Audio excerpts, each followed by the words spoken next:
네, 티베트의 지하 명상 온라인 강의 8주차의 수업을 시작하겠습니다. 네, 지난 시간에는 이제 그 사성제 가운데 이제 집제에 대한 내용을 다루었고요. 이제 집제 가운데서 집제라는 것이 지난 시간에 설명을 드렸듯이 고통의 원인에 대한 진리라고 말씀을 드렸습니다. 그래서 고통의 원인을 크게 두 가지로 본다. 이제 하나는 뭐였냐면 이제 카르마로 인해서 이제 고통을 우리가 겪게 된다는 것이죠. 그 카르마와 관련해서 또 카르마를 그러면 왜 우리가 어떤 행위를 왜 하게 되는가, 업을 왜 짓게 되는가 라고 했을 때 그것은 우리 마음의 부정적인 요소, 번뇌로 인해서 업을 짓게 된다. 그래서 고통이라는 것을 겪는 가장 큰 근본적인 이유, 고통의 원인을 무엇이라고 보았냐면 그러니까 카르마인 업과 그 다음 번뇌, 이 두 가지로 본다고 말씀을 드렸습니다. 그래서 이 두 가지 중에서 이제 지난 시간에는 카르마에 대해서 제가 여러분들에게 설명을 좀 드렸는데요. 카르마에 대한 내용이 다 끝난 것은 아니에요. 끝난 것은 아니고, 그래서 지난 시간에 이어서 카르마에 대해서 좀 더 이제 설명을 드리겠습니다. 그래서 지난주에 이제 카르마가 무엇인지에 대해서 이제 간략하게 설명을 드렸어요. 카르마는 이제 행위를 뜻한다 라고 말씀을 드렸죠. 행위를 뜻하는 것이고, 이런 행위가 반드시 무엇과 함께 일어나는 것이라고 했죠. 마음작용, 심리적 요인에 의해서 그런 심리적 요인들이 원인이 되어서 일어나는 그런 어떤 행위, 그러한 것을 카르마라고 한다. 그래서 보통 이제 불교에서는 인과론을 얘기를 하죠. 이제 인과론이라는 것이 뭐예요? 원인과 조건에 의해서 결과물이 생긴다라는 것이 인과론이에요. 보통 이제 그 철학이든 그것이 종교이든 간에 이 현상, 우리가 살고 있는 이 삶과 그 다음에 세계와 그 다음에 우리 눈앞에서 펼쳐지고 있는 어떤 그 상황 또는 우리가 펼쳐져 있는 것들에 대해서, 현상에 대해서 규명하려고 하죠. 그런 부분에서 이제 그러면 우리가 지금 살고 있는 이 세상은 어떻게 해서 생겼고, 그리고 우리가 눈에 보이는, 느끼고 감지할 수 있는 이 현상계는 어떻게 해서 생겼는가라는 그런 어떤 철학적 질문들을 하게 되는데, 그런 질문들에 대해서 이제 종교적인 입장에서는 어떻게 대답을 할까요? 물론 이제 절대자, 초월자를 믿는 종교에서는 이제 절대자가 신이 이 모든 현상계를 창조하였다라고 설명을 하는 것이고, 그 이외에 이제 그 신을 인정하지 않는 종교는 대부분은 이제 이런 인과적인 그런 관계, 그러니까 원인과 조건에 의해서 결과물이 생겼고, 그 또 원인과 조건은 또 그 이전에 그 원인과 조건을 이루는 또 다른 원인과 조건에 의해서 이렇게 현상계가 생겼다. 그래서 끝도 없이 거슬러 올라갈 수 있는 것이죠. 그래서 어쨌든 이제 절대자, 창조주를 인정하지 않는 어떤 종교에서는, 특히나 불교에서는 이런 모든 현상계를 설명할 때 바로 인과론을 가지고 설명을 합니다.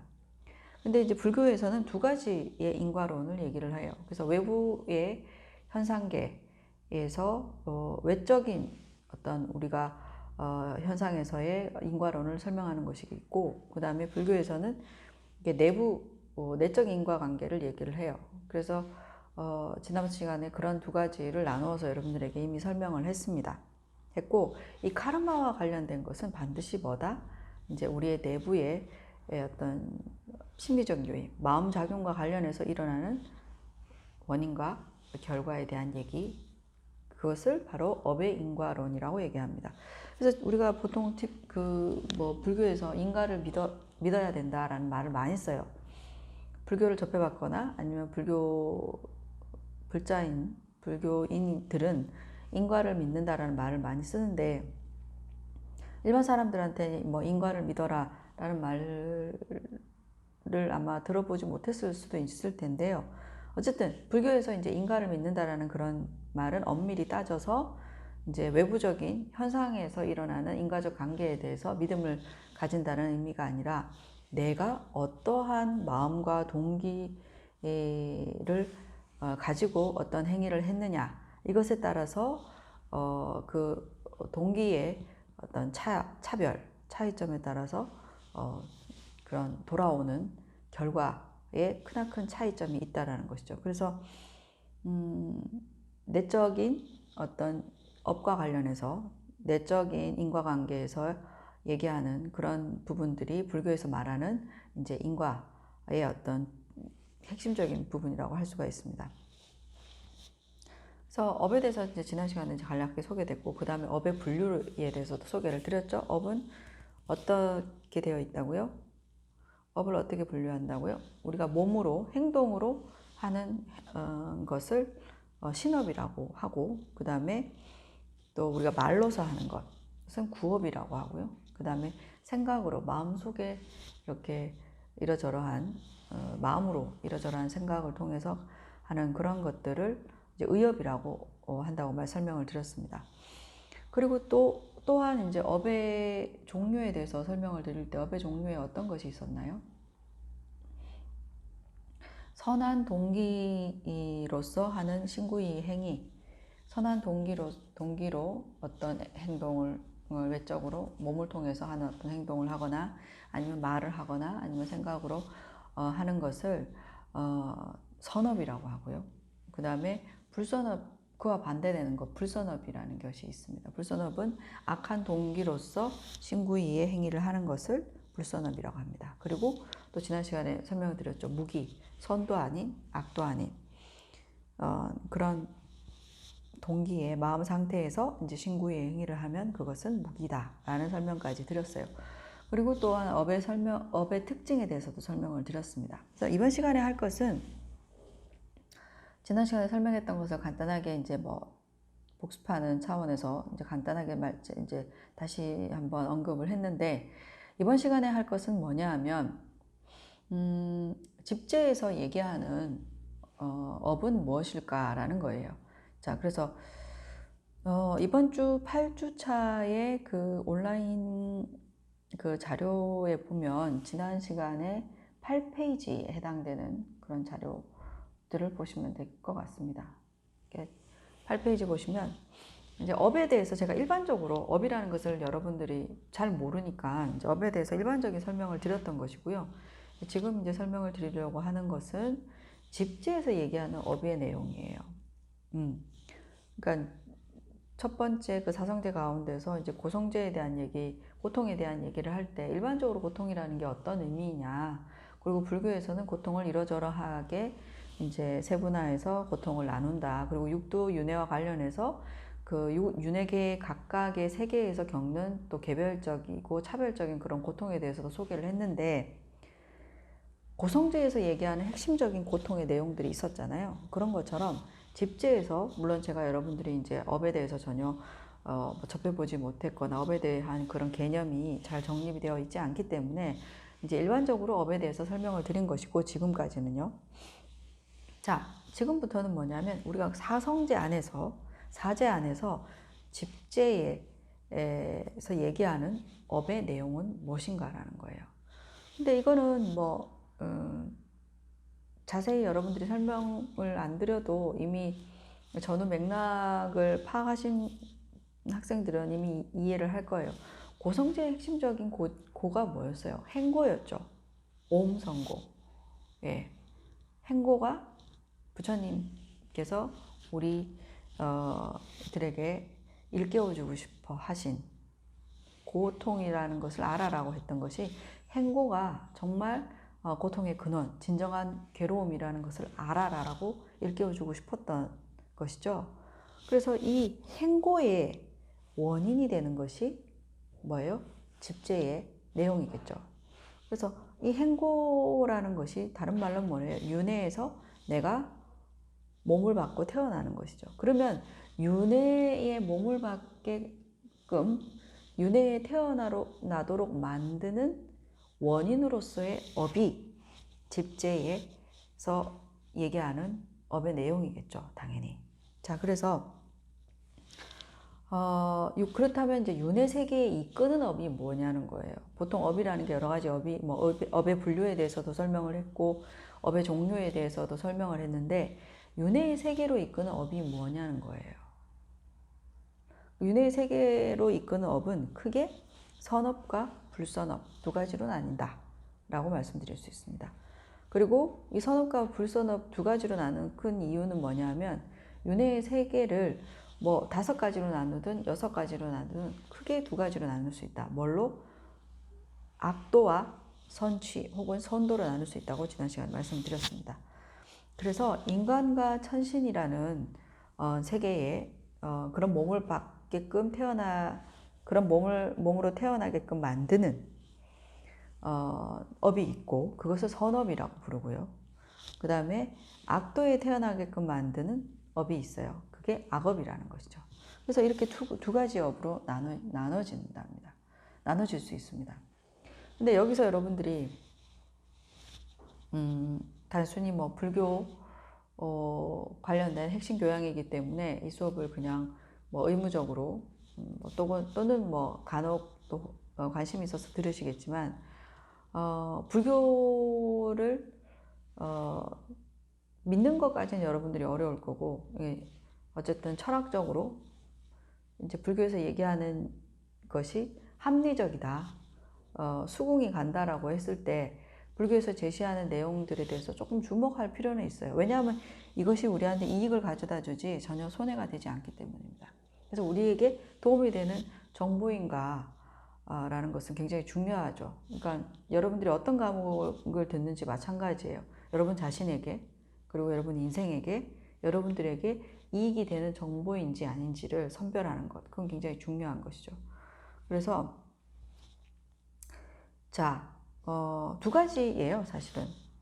물론 지금 이제 집지에서 얘기하고자 하는 선업과 악업에 대해서 설명을 드리기 전에 뭐 불교에서 부처님이라는 위대한 사람이 깨달은 사람이 얘기한 것이기 때문에 우리는 맹목적으로 절대적으로 이것을 믿어야 된다라고 얘기하지는 않습니다. 불교라는 그 종교가 가지고 있는 성격이 지난번에도 말씀드렸지만 부처님 자신이 자신의 제자에게 그렇게 얘기하죠. 부처님이 얘기했다고 해서 무조건 받아들이지 말고 그것을 검증해서 진리라고 인정될 때, 그것이 사실에 부합될 때 받아들여라 라고 얘기하죠. 그렇습니다. 그래서 불교에서 그것이 진리인지 아닌지를 검증하기 위해서 가장 필요한 게 뭐예요? 지적 능력이죠. 지적 능력. 그래서 이제 지적 능력이 극대화된 것을 불교적 표현으로 지혜라고 얘기를 합니다. 그래서 어쨌든 지적 능력이 굉장히 중요한 부분이에요. 그래서 일면에는 불교에서는 우리가 모르기 때문에 고통을 받는다라고 얘기를 하거든요. 그렇잖아요. 배우지 못하면 으로 인해서 우리가 원하는 것을 얻지 못하기 때문에 많은 사람들이 배움에, 교육에 뛰어드는 것이겠죠. 그래서 어쨌든 불교에서도 그 고통의 가장 근원적인 부분은 우리가 원치 않는 그런 괴로움을 겪는 여러 가지 원인 중에 하나가 큰 요인이 뭐냐면 무지, 모르는 것에 있어요. 그래서 그런 부분에서 불교에서 얘기하는 것들을 여러분들이 나한테 이익이 될 것인가 아닌가라는 부분을 좀 열려있는 마음과 태도로, 자세로 좀 접할 수 있었으면 좋겠다는 생각이 들고요. 그렇습니다. 그래서 두 가지예요. 선택권은 두 가지예요. 그러니까 좀 전에 말씀드린 것처럼 부처라는 어떤 그 각자 깨달은 사람이 얘기했기 때문에 우리가 그것을 무비판적으로 수용할 필요는 절대 없지만 그것이 어떤 합리적인 선상에서 받아들일 수 있는 충분히 가능성과 개연성이 있다면 한 번쯤 그것을 수용하거나 수용하지는 못하더라도 그럴 수도 있겠다라는 어떤 가능성들은 열어둬야 되지 않는가. 그래야지만 우리가 피해를 덜 본다는 것이에요. 이게 무슨 말이냐면, 이제 옛날에 제가 이제 수업 시간에, 이제 오랜, 몇 년 동안 이렇게 수업을 하면서, 파스칼의 도박의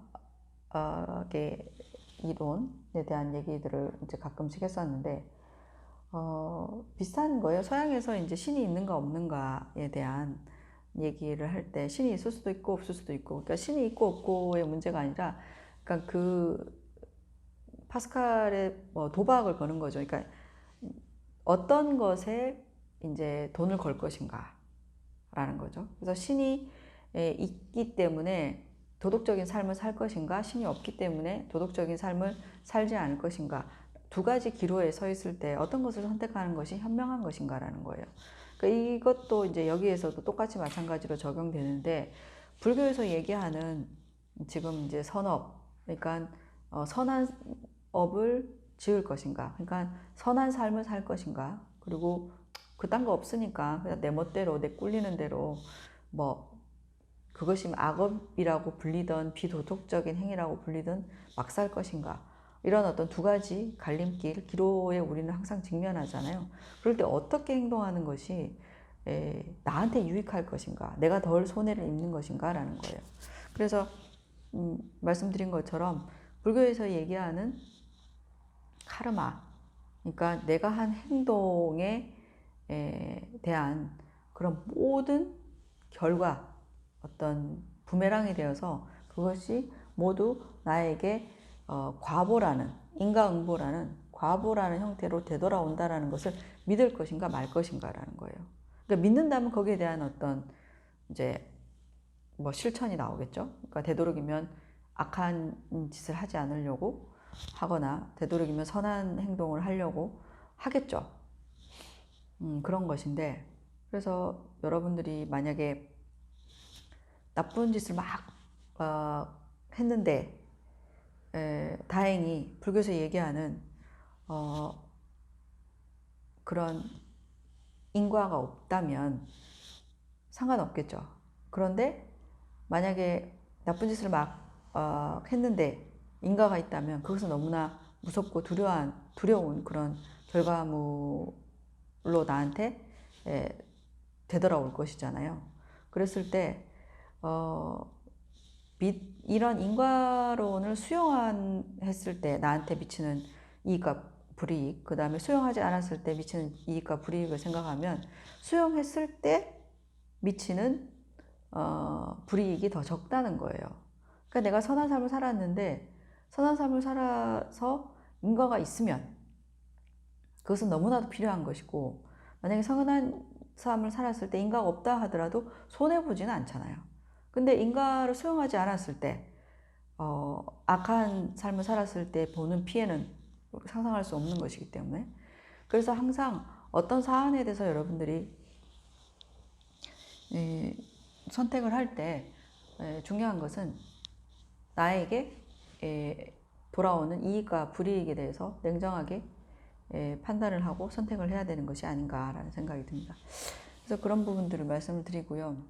그래서 여러분들이 만약 이런 업의인과에 관련해서 지금 이거는 이제 수업의 내용이 이전에 제가 지금부터 설명드리는 것이 이제 앞으로의 나의 삶의 불행, 그리고 정말 있을지 없을지는 모르지만 어떤 미래세에, 장래에, 그리고 또한 불교에서 얘기하는 내생에 나의 행복과 불행에 관련되는 그런 굉장히 중요한 내용들이거든요. 그래서 관련된다면 과연 이것을 어떻게 내가 수용할 것인가, 혹은 수용하지 않을 것인가, 아니면 지금 당장은 수용하지 못하더라도 가능성이라도 좀 열어둘 것인가, 이런 부분입니다.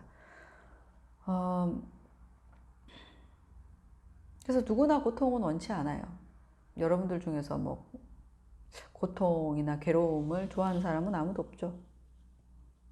고통이나 괴로움을 좋아하지 않음에도 불구하고 우리가 고통과 괴로움을 받는 것은 고통과 괴로움을 왜 받는지, 고통을 가져다 주는 이유를 모르기 때문에, 거기에 대해서 무지하기 때문에 고통을 받는 것이죠. 그래서 예를 들어서 계속 아파요. 근데 단 거를 먹어서 이제 충치가 나서 이빨이 너무 다 썩고 이렇게 이빨이 아픈데 치통이 있는 것인데 이제 계속 그 사탕을 먹는 거예요. 그러면 계속 점점 이가 썩어 들어가고 치통이 끊이지 않겠죠. 근데도 치통의 원인을 모르기 때문에 사탕을 못 끊고 사탕을 계속 먹는 그런 무지함, 어리석음 때문에 계속 고통을 가중시키는 것처럼 실제로 고통이 왜 오는지에 대한 이해를 못하기 때문에 고통의 원인에 대해서 무지하기 때문에 고통을 겪는다라고 불교에서는 얘기를 합니다. 그래서 여러분들이 정말 고통을 원치 않는다면 지금 현생뿐만 아니라 앞으로 미래에 나에게 아직 닥치지는 않았지만 미래에 올지도 모르는 그런 고통들을 우리가 피해야 되는 거죠. 자, 그러면 그 고통의 원인이 되는 것이 뭔지를 알아야 되는 거죠. 고통의 원인이 바로 9페이지에 보시면 악도의 윤회계에 태어나게 하는 악도 윤회의 원인이 되는 악업이에요. 이 악업이 뭐예요? 우리에게 고통을 가져다 준다는 거예요. 그래서 이 악업을 다른 말로 10악이라고 얘기하고요. 10가지 악이라는 뜻이고 그 다음에 같은 말로 10불선이라고 합니다. 근데 지난 시간에 이것도 잠깐 설명을 드렸어요. 그러니까 악이라는 것은 이 세상에 뭐 엄청나요. 수만 가지 악이 있어요. 근데 여기서 10가지로 범주화했다, 카테고리했다. 추려보니까 결국은 이 10가지 안에 추려지더라는 거죠. 그래서 시박을 얘기하는 것이고 이 시박은 뭐예요? 몸과 입과 말과 마음으로 짓는 10가지 죄악이라는 뜻입니다. 그래서 이게 뭐예요? 우리에게 고통을 가져다 주는 직접적인 원인이라는 거예요. 그렇습니다. 그래서 그러면 3가지로 나뉘어요. 뭐죠? 신구이라고 얘기해요. 다시 몸 신자고요. 구는 입구자. 그 다음에 의는 생각의 자예요. 그래서 신구의 삼업이라고 하기도 하고요. 이 신구의 삼업을 안에 10가지 시박이 다 들어있습니다. 그래서 첫 번째 몸으로 하는 것이 뭐였죠? 살생, 투도, 사음이에요. 그래서 오늘은 신업, 3가지 신업, 몸으로 하는 행위에 대해서 먼저 보겠습니다. 10페이지 보시죠.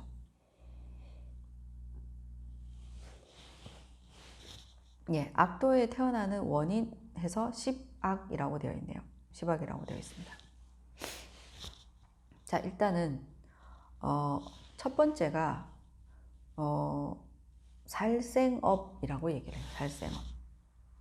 살생업이라고 얘기하는데, 자, 지금은 살생이라고 하는 것이 여러분들이 뭐 아시다시피 살생한다, 우리 살인한다 하잖아요. 살인한다는 건 뭐예요? 사람을 죽인다는 뜻이죠.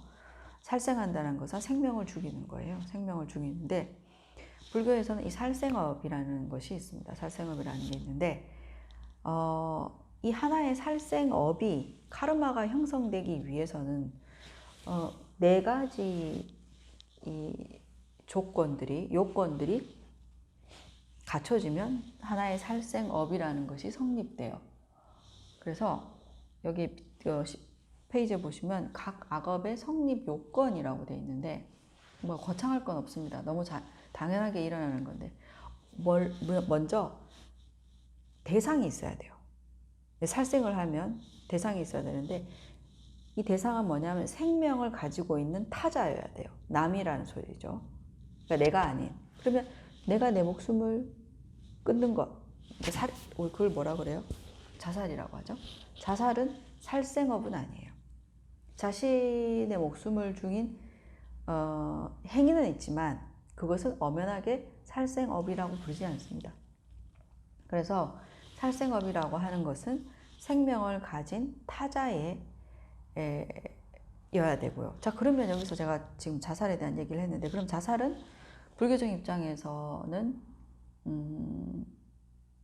가보를 받지 않는가요? 가보를 받습니다. 요거는 이제 조금 다른 문제이긴 한데 뭐 지금 얘기가 나왔으니까 잠깐은 언급을 하겠습니다. 그러니까 스스로가 목숨을 끊는 것은 어떤 의미를 가지고 있냐면 이 생을 살기 싫기 때문에 이제 자신의 삶과 인간의 삶을 부정하는 것이잖아요. 더 이상 살고 싶지 않다. 그랬을 때 다시 사람으로 태어나기가 굉장히 어려워요. 살생을 한 사람들은.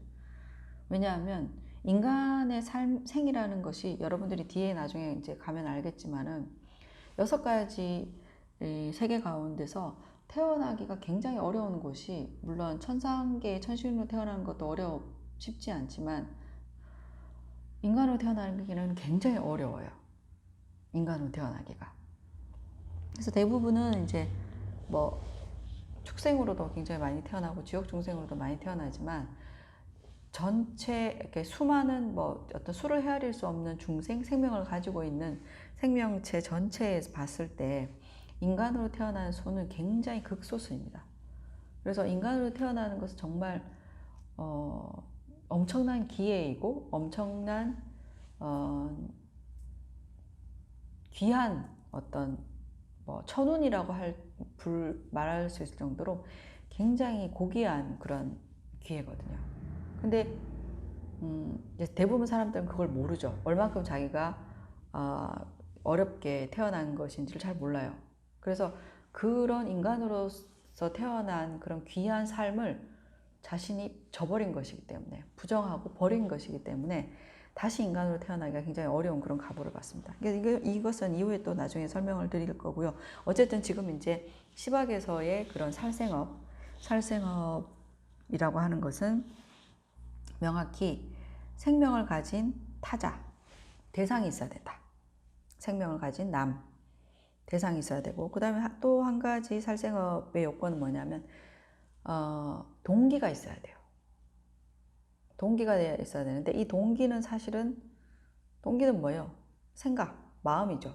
이 마음에는 또 4가지 마음이 있긴 해요. 4가지 마음이 있긴 한데, 어쨌든 여기서 가장 이제 중요한 것은 2가지인데, 하나는 뭐냐면 삼독심이라고 부르는데요. 여기서 동기 갈로였고 삼독이라고요. 삼독은 뭐냐면 탐진치라고 부릅니다. 탐진치는 보통 탐은 이제 뭐 우리가 탐하다, 욕심, 뭐 탐욕 이런 것이죠. 그래서 탐하는 마음을 탐이라고 부르고요.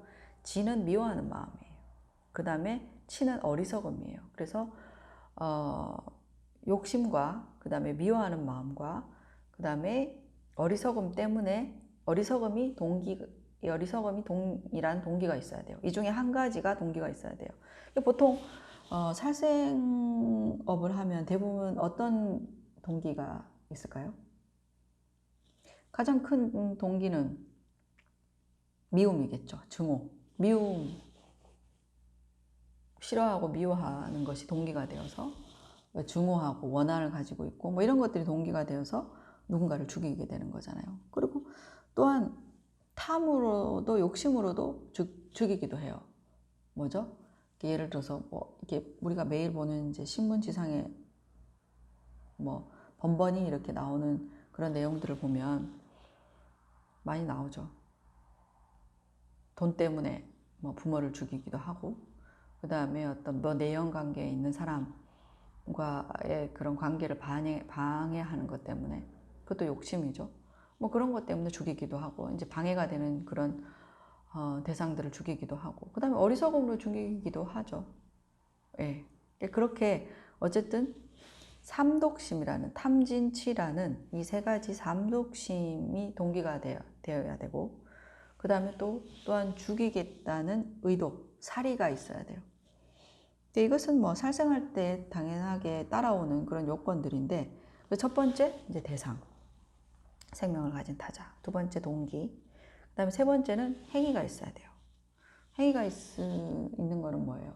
내가 직접 가서 뭐 무기를, 그 사람의 이제 목숨을 끊기 위해서 뭐 총을 산다거나 뭐 준비한다거나, 아니면 뭐 칼을 뭐 산다거나, 아니면 뭐 가스를 준비하는 뭐 여러 가지가 있죠. 그런 것들을 실행하는, 그러니까 살인을 실행하는 것, 그것이 이제 3번째 행위고요. 그리고 내가 직접 하지 않아도 간접적으로 할 수도 있죠. 돈을 주고 총부업자에게 맡기는 것도 있고, 그리고 또 이제 군대에 가면 최고의 권력자가 이제 그 명령을 내려서 죽이게끔 하는 것이죠. 이제 그런 것들은 내가 총을 들어서 저 사람을 쏴서 죽였으나 내가 죽인 것보다는 명령을 내린 사람에게 사실은 살생업이 있어요. 이제 그런 것처럼 행위는 직접적이든 간접적이든 살생, 이제 죽이는 행위가 있어야 된다. 그래서 이것이 세 번째 요건이고요. 근데 이제 생명을 가진 타자에게, 남에게 이제 미움과 욕심 그리고 살의를 가지고서 죽이는 행위를 했는데 상대방이 안 죽었어요. 그러면 이제 목숨이 안 끊어진 거죠. 그러면 온전한 살생업이 하나가 성립되지 않습니다. 그래서 네 번째 요건은 살생의 행위를 해서 완전하게 상대방이 목숨이 끊어지면 그때 뭐가 된다고요? 온전한 하나의 살생업이 성립됩니다. 그래서 지금 나오는 네 가지가 이후에 나오는 것도 유사하게 적용이 된다고 보시면 되고요. 어쨌든 그렇습니다. 그래서 몸으로 일단 먼저 짓는 업을 살펴보면 살생, 예, 생명을 죽이는 것이죠. 생명을 죽이는 것인데 그래서 뭐 미물을 죽일 수도 있고 벌레를 죽일 수도 있고, 여러분들이 우리가 보통 해충이라고 하면서 피해를 주기 전에 이미 피해를 줄 것이라고 예상해서 우리는 막 벌레를 죽이죠. 그런 것, 이게 미물을 죽일 수도 있고요. 그 다음에 고기를 얻기 위해서 닭을 잡거나 낚시를 해서 이제 생선을 잡는 거, 그런 것들. 그 다음에 제일 크게는 뭐 도축하는 것도 있고, 그런 것들도 다 생명을 죽이는 거죠. 작은 벌레에서부터 몸집이 큰 뭐 동물들의 고기나 가죽 뭐 이런 것들을 얻기 위해서 죽이는 그런 모든 것을 살생이라고 얘기를 합니다. 자, 그런데 여기서 이제 악도에 태어나게 하는 업으로서의 살생은 사람이 된 거는 뭐죠? 태아를 죽이는 거예요. 보통 이제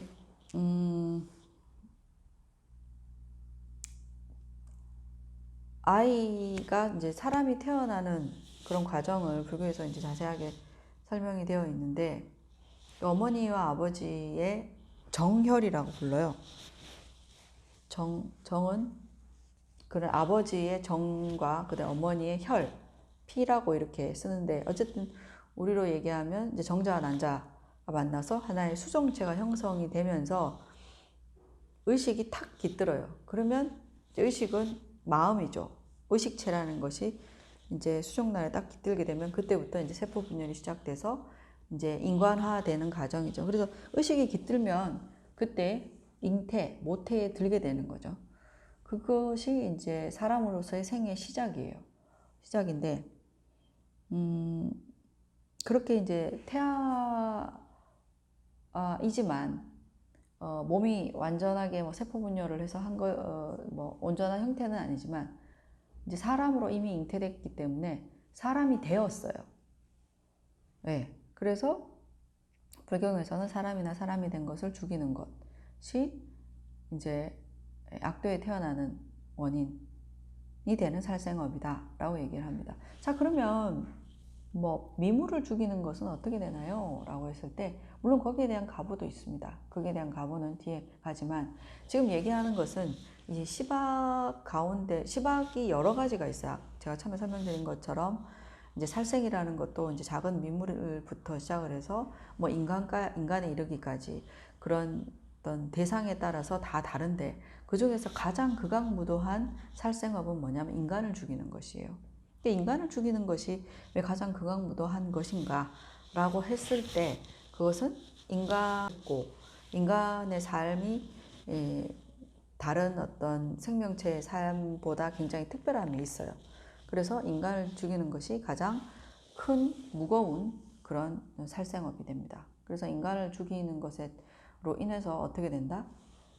사막도가 어디죠? 지옥, 죽생, 악의 중 한 곳에 태어날 수 있는 원인이 된다라는 거예요.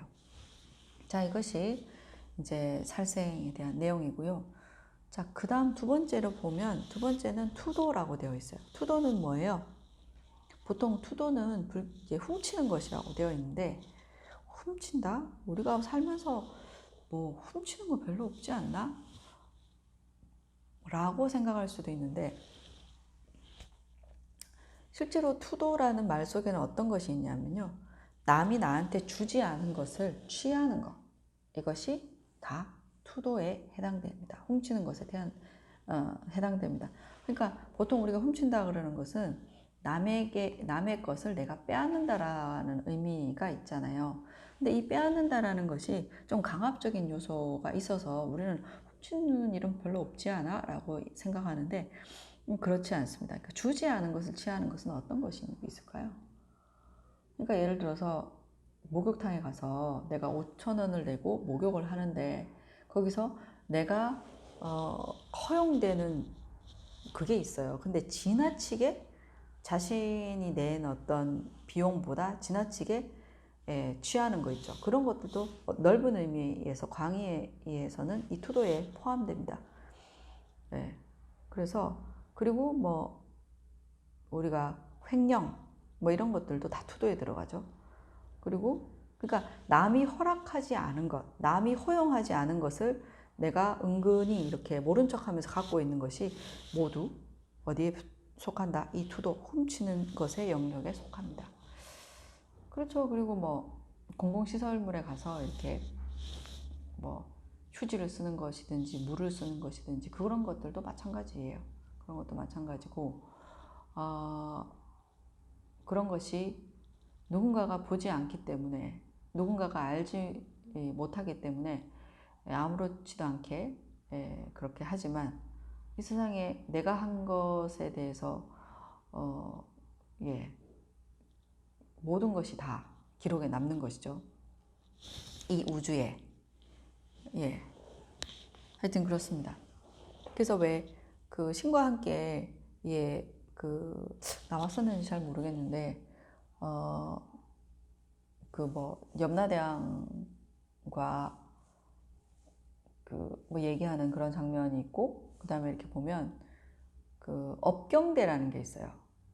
업경대라는 것이 우리가 지금 얘기하는 이 업이고 내가 이전에 이전에 했던 행위이고 경은 거울 경자를 써요.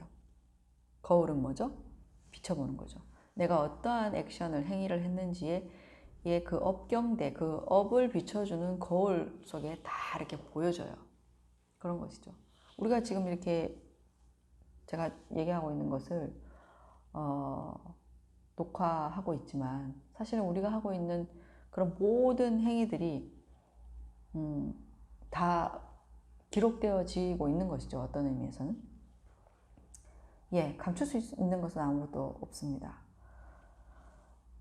어쨌든 그래서 이제 투도라고 하는 것은 이제 넓은 의미로 주지 않은 것을 취하는 것을 의미해요. 자, 근데 여기서 이제 정말 지옥에 떨어지거나 아니면 축생으로 태어나거나 아니면 악의로 태어나게 되는 투도업은 어떤 것이 있는가라고 했을 때 사회적 범죄로 인정되는 남의 자산을 훔치는 거예요.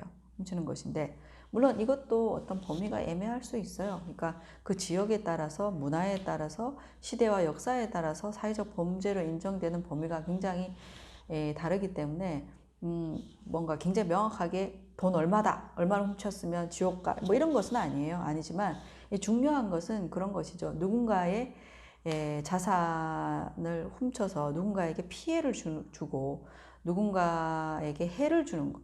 그러니까 누군가에게 인생에 뭔가 큰 이제 해를 끼치는 거, 해를 주는 거, 이제 그런 것을 의미합니다. 자, 그리고 투도에 대해서 이제 말씀을 드렸고요. 뭐 투도도 역시 아까 말씀드린 것처럼 대상이 있고요. 그렇죠. 남의 물건이어야 되죠. 내가 내 물건을 훔치는 건 있을 수 없을 것이고, 그 다음에 또 이제 삼독심, 어리석음으로 인해서 물건 훔치는 것도 있고, 욕심으로 당연히 훔치고, 화가 나서 훔치는 경우도 있고요. 그 사람 미워해서 그 사람이 좋아하는 물건을 가져오는 거, 뭐 이런 것들도 그 물건이 정말 필요해서라기보다는 뭐 그럴 수도 있고요. 그래서 동기, 이 대상, 동기, 그 다음 행위, 훔치는 행위가 있죠. 남을 시켜서 훔쳐오게 할 수도 있고요. 자기가 직접 가서 훔칠 수도 있고요. 그리고 이제 맡긴 물건들을 잊어버렸다고 안 주는 거예요. 그런 것도 훔치는 거예요. 그런 거. 그게 남이 나에게 허용하지 않은 것이죠. 그래서 훔친 게 되죠. 때로는 이제 이렇게 해요. 저는 만약에 예를 들어서 내가 어떤 물건을, 그러니까 내가 되게 좋아하는, 잘 쓰고 있는 물건인데 이 물건이 사라졌어요. 누가 실제로 가져갔을 수도 있고, 그 다음에 내가 진짜 잊어버릴 수도 있는데, 그리고 이제 땅에 그 흘린 돈 있죠. 땅에 흘린 돈은 불교에서는 어떠냐 하면 상대방이 제가 예를 들어서 땅에 5만 원짜리 지폐를 하나 떨어뜨렸어요. 그런데 나는 그걸 막 찾는 거예요. 내 돈이고 큰 돈이니까 막 찾아요. 근데 누군가가 그거를 가져갔다고 했을 때, 그러면 상대방이 내가 그 사람한테 그 돈을 준 게 아닌데 내 돈을 가져간 것이잖아요. 그러면 불교에서는 이건 투도예요. 훔친 거예요. 근데 이게 우리 사회법도 마찬가지죠.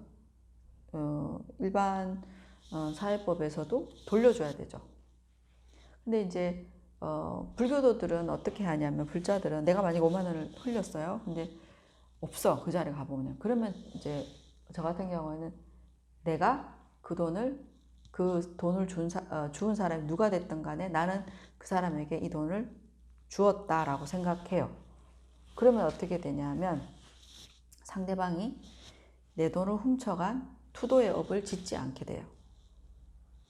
그래서 티베트인들한테 배운 건데, 티베트인들은 자기가 어떤 큰 돈을 잊어버렸으면, 나는 오늘부로 이 돈을 이제 더 이상 찾을 수 없으니까 이 돈을 나는 그 사람한테 줬어. 네가 누구인지 간에 내 돈을 준 사람은 이제부터 그 돈은 네 거야 라고 자기 마음으로 그렇게 그 사람에게 돈을 주는 그런 마음을 생각을 해요. 그 상대방이 투도의 업을 짓지 않게 하기 위해서. 그런 것도 있더라고요. 그런 걸 배웠던 기억이 있고요. 어쨌든 투도는 그런 것입니다. 그리고 세 번째는 뭔가 하면 이제 사음이에요. 사음은 사자가 삿될 사자예요. 삿될 사자. 그 다음에 음은 음행이라는 것입니다. 음행.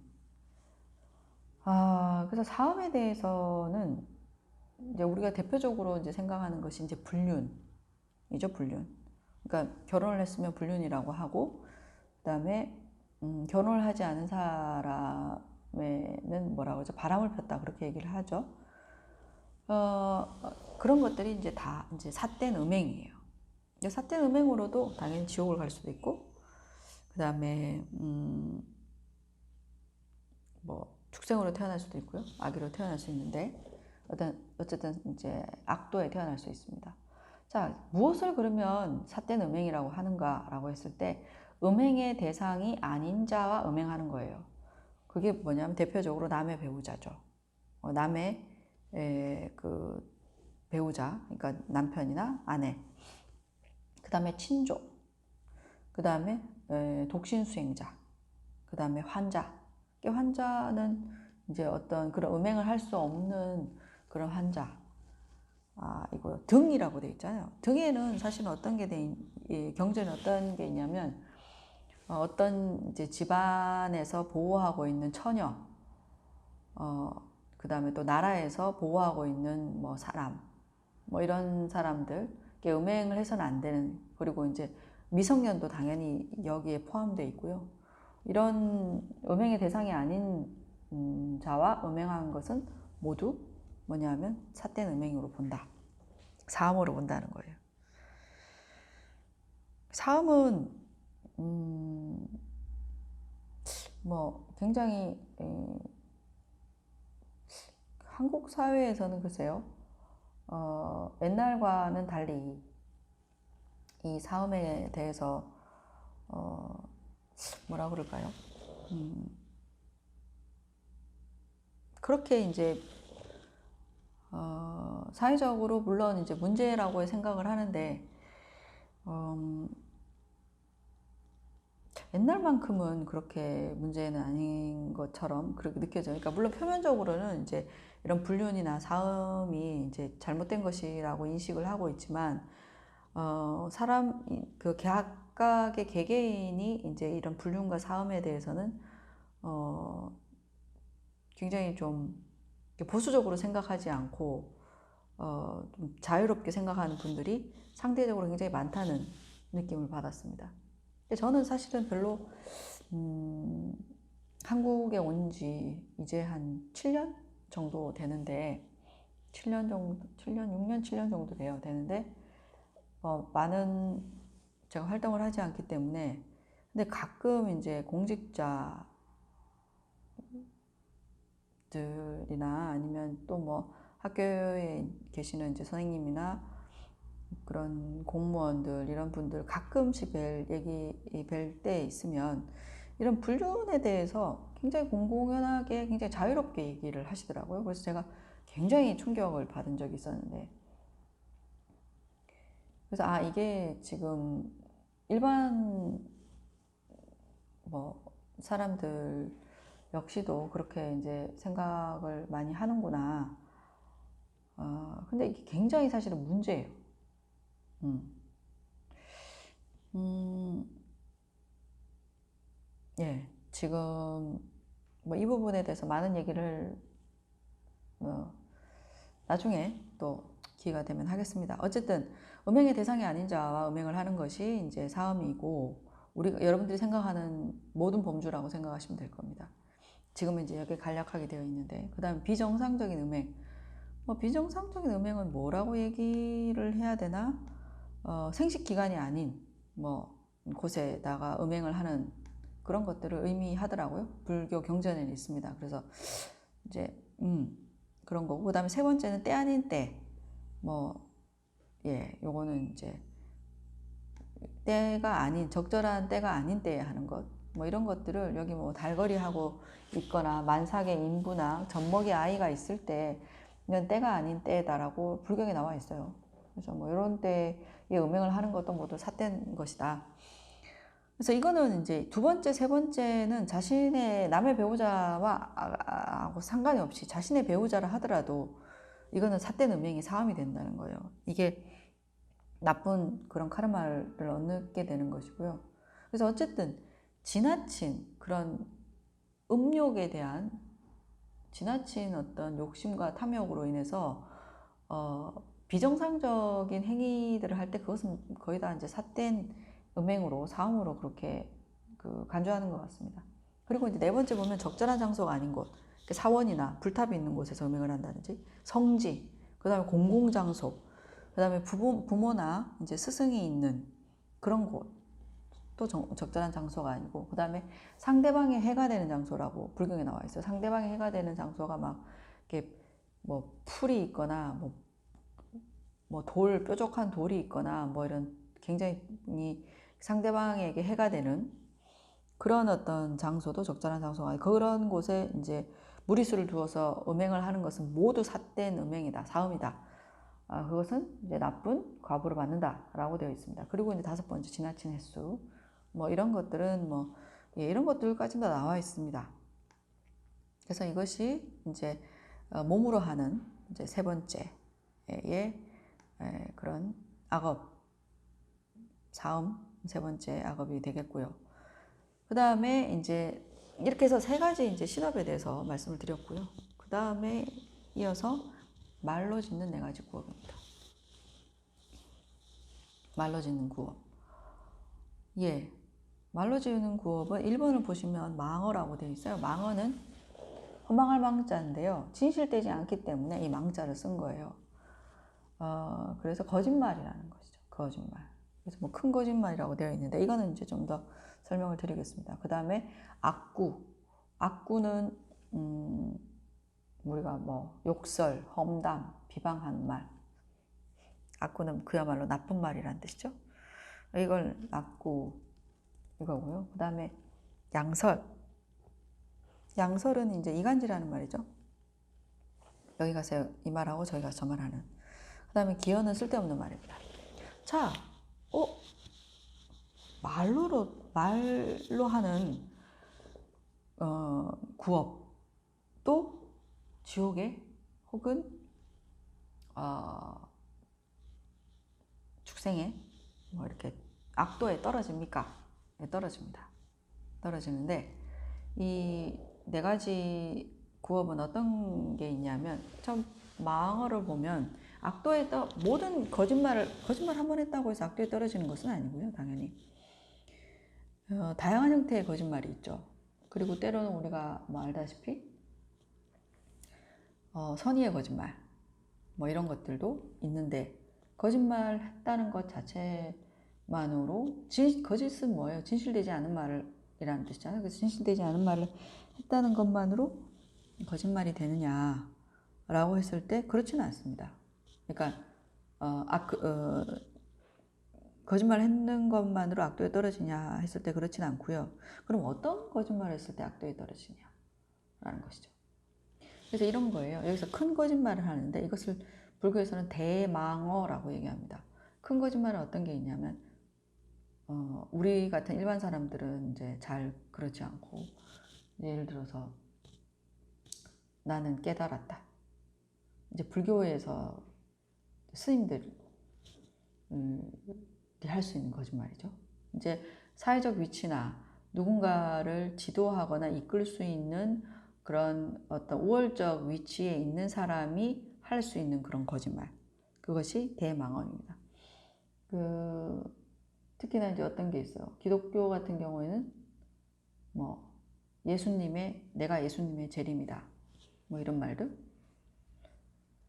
그 다음에 뭐 목사님들이나 이제 신부님이나 스님들이 할 수 있는 거짓말이 이 대망어입니다. 근데 그런 말을 했다는 것이 왜 지옥에 가나요? 라고 한다면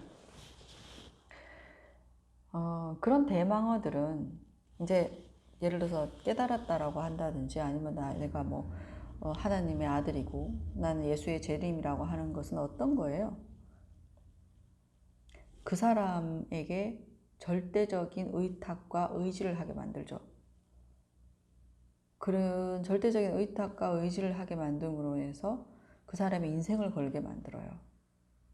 근데 그 사람을 잘 이끌어주고 그 사람 인생에 정말 행복과 편안함을 안겨다 줄 수 있으면 되는데 그게 아니라 그 사람을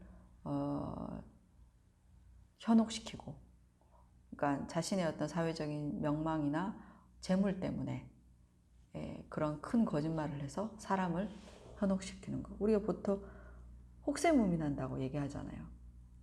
그렇게 하면 그 한 사람의 인생을 망칠 수 있는 거죠. 이제 그런 것들은 지옥에 떨어지는 거짓말, 대망어라고 할 수가 있습니다. 예. 그리고 이제 뭐 그거보다 이제 수준이 그러니까 큰 거짓말이라 하더라도 거짓말의 이제 정도에 따라서 이제 지옥의 정도가 나뉘고 그 다음에 악도의 정도가 나뉘겠죠. 축생으로 태어날 수 있고 또 이제 지옥으로 태어날 수도 있고 그렇죠. 그래서 이제 우스갯소리로 이제 그 지옥에는 성직자가 많다라는 그런 말들이 있습니다. 불교 안에서도 스님들이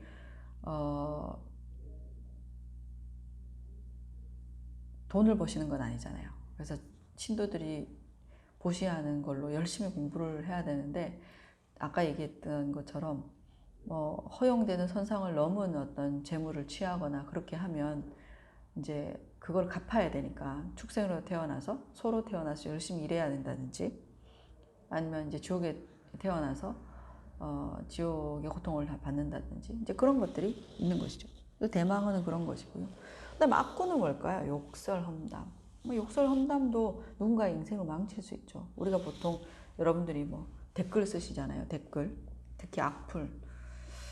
내가 한 이 한마디가 별거 아니라고 생각하지만 누군가에게는 돌이킬 수 없는 치명적인 상처가 될 수 있다는 거죠. 이제 그렇게 되면 그런 것들이 쌓이면 어떻게 돼요? 극단적인 선택을 하게 되고 한 사람의 인생을 어떻게 해요? 망치는 그런 일이 되죠. 그렇게 되면 어떻게 해요? 그것이 원인이 돼서 내 생에 굉장히 큰 그런 고통, 괴로움을 당할 수 있다. 그래서 내가 한 이 모든 말은 다 나에게 돌아온다 라는 겁니다. 그 어떤 말이었건 간에 그것이 어떻게 해요? 남에게 해하려는 의도를 가지고 했다면 또한 뿐만 아니라 삼독심이라고 그랬죠. 욕심으로 나쁜 말 할 수도 있고요. 미움으로도 나쁜 말 할 수 있고요. 무지해서 나쁜 말 할 수도 있어요. 근데 그것이 이러한 삼독심의 이유 중에 하나와 의도를 가지고서 뱉은 말이면 그게 어떻게 해요? 갑으로서 돌아온다라는 거죠. 자, 그 다음에 세 번째는 뭐냐면 양설입니다. 양설은 양은 두 가지라는 뜻이고 설은 혀라는 뜻이죠. 그래서 두 가지 혀, 그러니까 두 가지 말을 한다는 것인데 이간질하는 말을 의미합니다. 그래서 이간질하는 말에는 어떤 것이 있냐면 사이가 좋은 사이를 틀어놓게 만들 수도 있고요. 그 다음에 사이가 나쁜데 사이를 더 나쁘게 돌이킬 수 없는 관계로 만드는 것이 있습니다. 그래서 어쨌든 이간질을 하는 말은 진실로 이간질을 할 수도 있고요. 거짓으로도 이간질을 할 수가 있어요. 그래서 이간질이라고 하는 것은 중요한 것은 화합하고 있는 사람들을 화합하지 못하게 화목한 사람들의 사이를 떨어뜨릴 수도 있고 조금 불편한 관계였는데 그렇다고 해서 뭐 완전히 원수는 아닌데 이 불편한 관계를 완전히 원수 등지고 더 이상 이제 뭐 화합할 수 없는 그런 관계로 만드는 것, 이러한 것들이 양설이에요. 근데 이 양설이 굉장히 무서워요. 왜냐하면 불교에서 희한하게도 이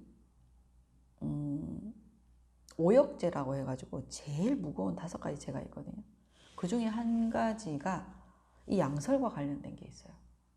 그게 뭐냐면 승가의 화합을 깨는 이간질. 승가의 화합을 깨는 이간질이에요. 승가의 화합을 깨는 이간질이 왜 무서울까요? 그거는 이후에 또 말씀드리겠습니다. 이게 어쨌든 이 이간질의 갑오도 굉장히 무섭습니다. 자, 그렇고 그 다음에 기어. 기어는 뭐냐면 쓸데없는 말이에요. 한마디로 얘기하면 쓸데없는 말. 쓸데없는 말 해서 쓸데없는 말은 여러 가지가 있는데 싸움을 붙이는 말이 될 수도 있고 그 다음에 아첨하는 말이 될 수도 있고 그럼 여러 가지 말들이 있죠. 그리고 이제 사실은 큰 의미가 없는 말들을 해서 이제 문제를 일으키는 거죠. 이런 것들은 우리 일상에서 흔하게 일어나는 거죠. 근데 이 기어도 되게 좀 의외로 이제 무서운 부분들이 있어요. 실제로 본 것도 아니에요. 근데 자기가 보았나 아닌가 민가인데 괜한 말을 해가지고 누군가의 의심을 증폭시키고 그로 인해서 누군가에게 큰 피해를 주거나 뭐 이런 것들이 있죠. 우리 일상에서도.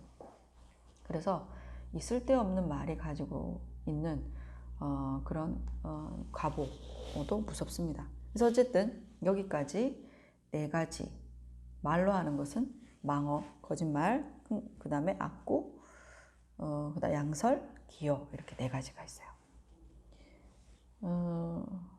그 다음에 생각으로 하는 3가지 의협이 있습니다. 자, 이 의협은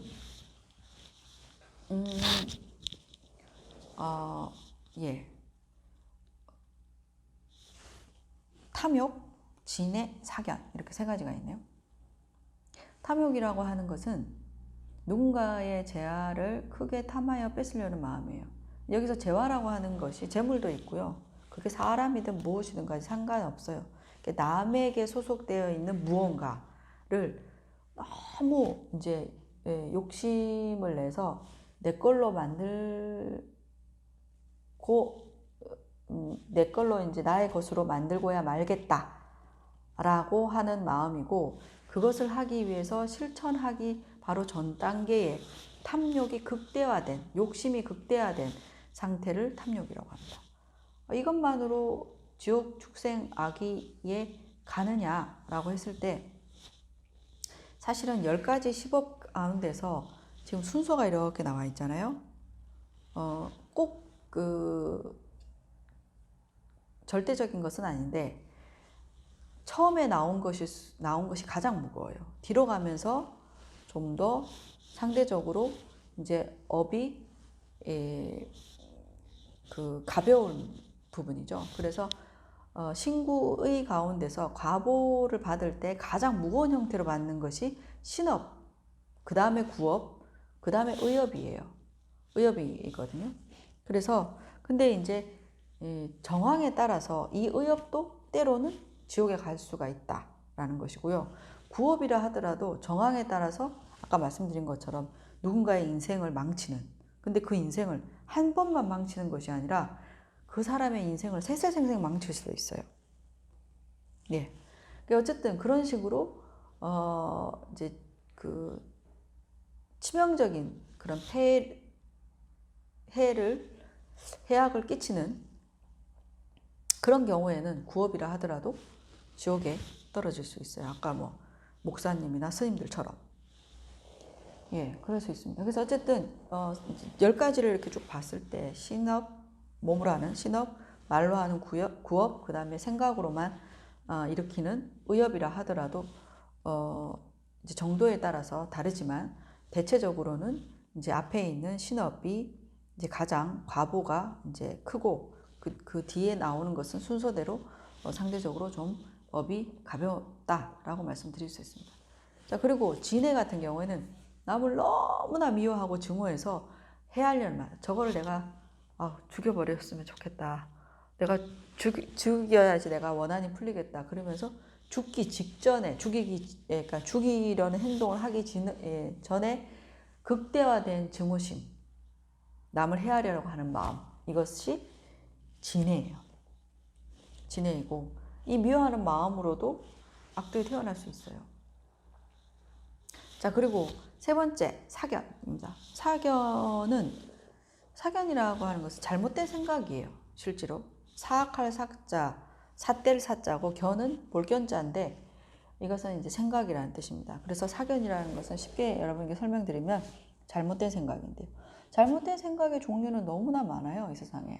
근데 여기서 말하는 잘못된 생각 가운데서 가장 무겁고 가장 지독한 것이 바로 인과를 믿지 않는 생각, 마음을 의미합니다. 인과를 믿지 않는 잘못된 생각. 그러니까 선악 이런 거 없어. 그리고 뭐 나쁜 짓 하더라도 상관없어. 나쁜 짓 해서 뭐 벌 받는다? 그런 거 없어. 착하게 살 필요 없어. 지금 당장 내 손에 들어오는 이익이 중요하지. 그런 거 없어. 나쁜 짓을 잘 사는 사람 얼마나 많은데 아무리 열심히 착하게 살아봐라. 자기 손해지. 이렇게 생각해서 이제 어떤 인과를 믿지 않는 그런 잘못된 생각을 갖고 있는 것이 지금 불교에서 얘기하는 10악 가운데 10번째 사견이 거기 해당됩니다. 그래서 이 사견을 가지고 있으면 불교에서는 이 사견을 가지고 있으면 그 생에는 거의 악만 저지른다고 보아도 무방해요. 선을 하기가 어렵고. 그리고 이것이 있으면 자기가 가지고 있는 악업의 카르마의 힘이 점점 세져요. 그래서 걷잡을 수가 없게 되는 것이죠.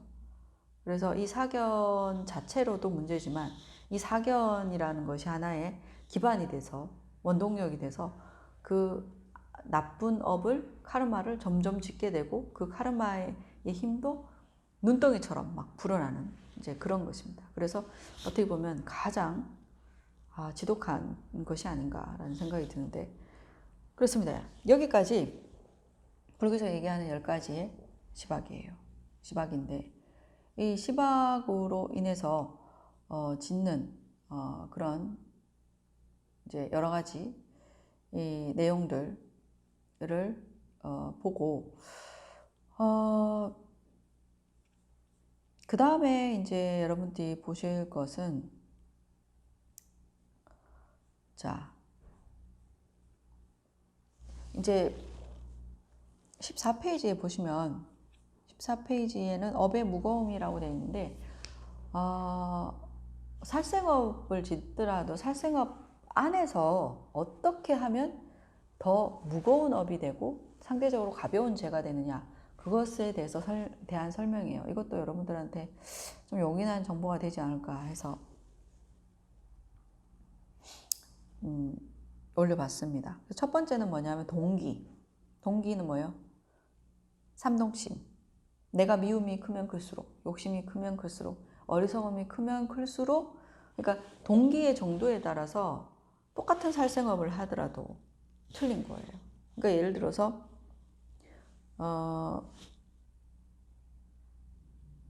미움이 그렇게 크진 않았지만 우발적으로 죽일 수도 있죠. 미움이 전제됐긴 했지만 근데 또 미움이 너무 커서 굉장히 치밀하게 끝끝내 이제 죽이려고 하는 그 치밀한 계획 속에서 이제 실행을 하는 뭐 그런 것들 사회법도 비슷하죠. 그랬을 때 더 죄가 무거운 것이죠. 그래서 이 카르마도 마찬가지입니다.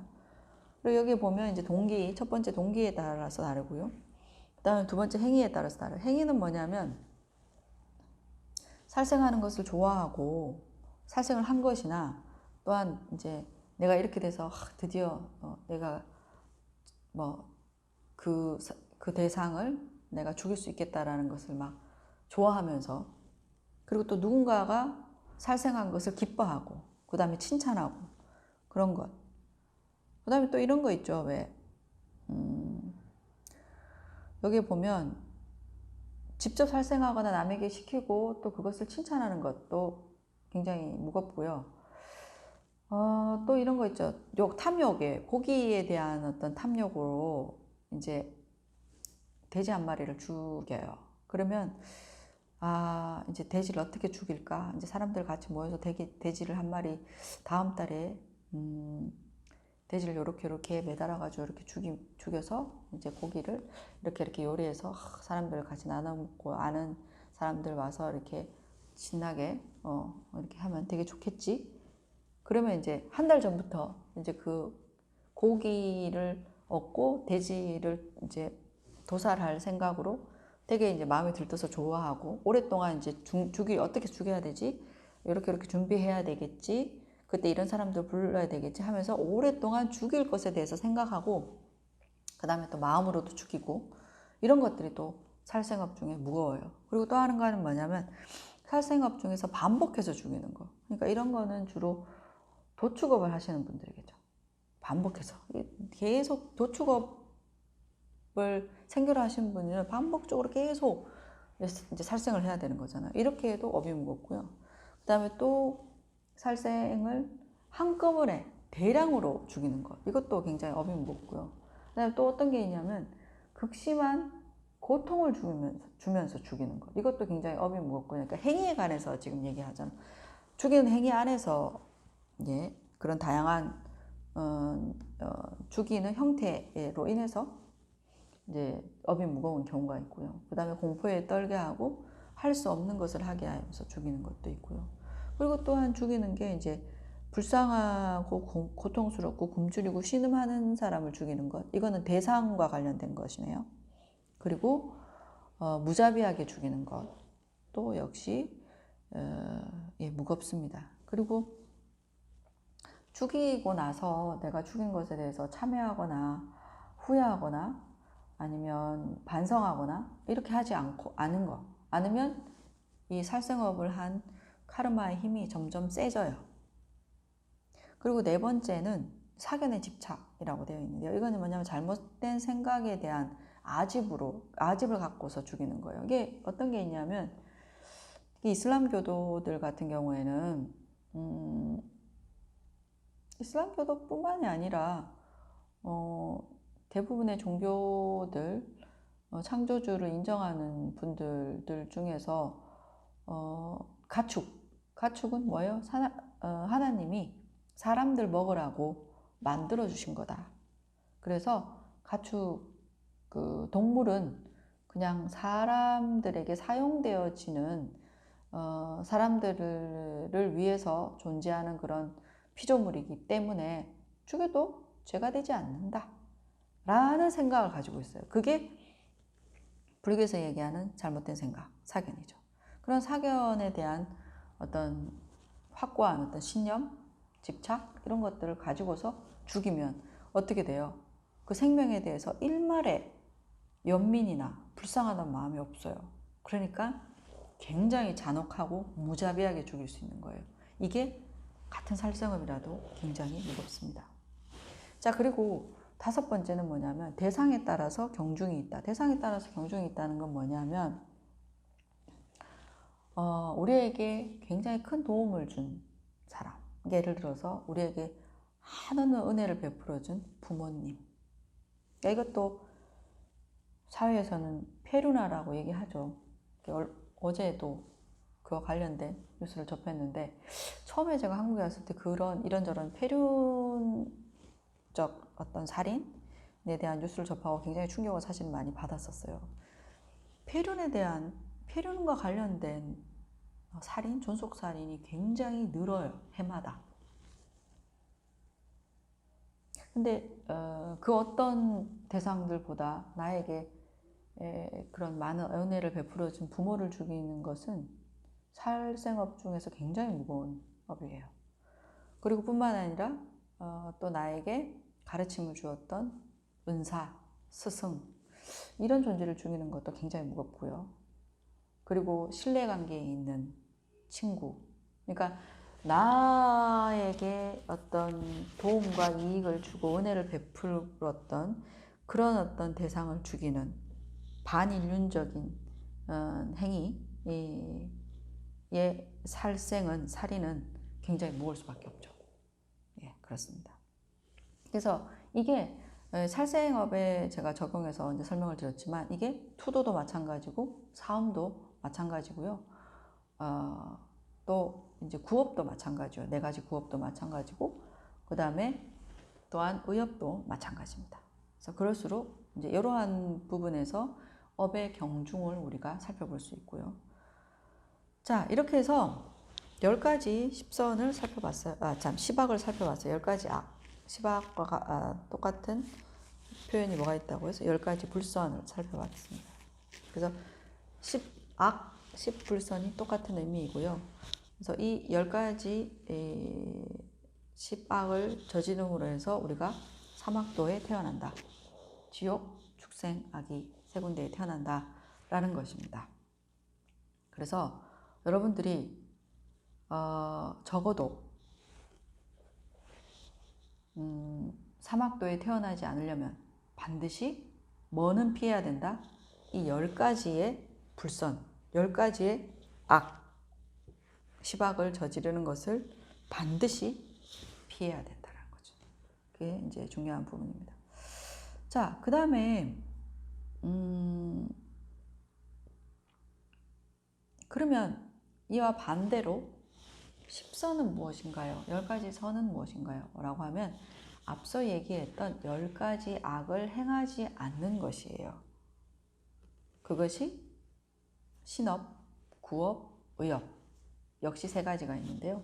이것은 보시면 16페이지에 나와 있습니다. 16페이지에 나와 있는데 신업은 불살생, 불투도, 불싸움이고 구업은 불망어, 불기어, 불악구, 불양설, 의업은 불타목, 불진해, 불사견입니다. 그래서 이렇게 10가지 악을 행하지 않는 것이 십선인데 이렇게 10가지 악을 행하지 않으면 어디에 태어날 수 있다? 천신으로 태어나거나 아니면 어떻게 해요?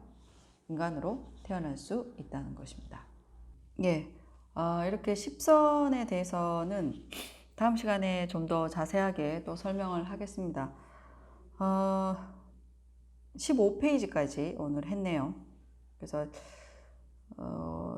사실은 오늘 19페이지까지 하려고 했었는데 생각보다는 시간이 좀 많이 걸렸습니다.